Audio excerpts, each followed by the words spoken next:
పెళ్ళైన అమ్మాయిని యూజ్ చేసుకుందాం అని అనుకుంటారు తప్ప, లైఫ్ లాంగ్ ఉండాలి, టైం ఇవ్వాలి, బాధల్లో ఉన్నప్పుడు తోడుగా ఉండాలి, కేర్ చూపించాలి అని ఎవడు అనుకోడు.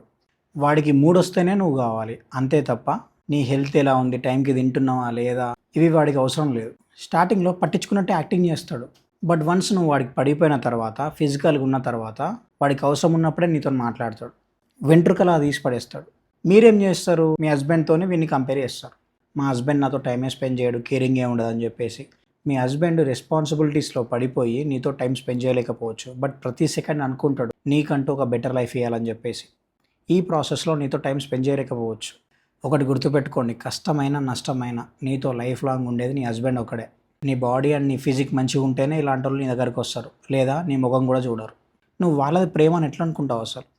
ఇప్పటికైనా ఈ ఎఫైర్‌లు నీ హస్బెండ్‌కి తెలియకుండా లవ్ ట్రాక్స్ మెయింటైన్ చేయడం అన్నీ మానేయండి.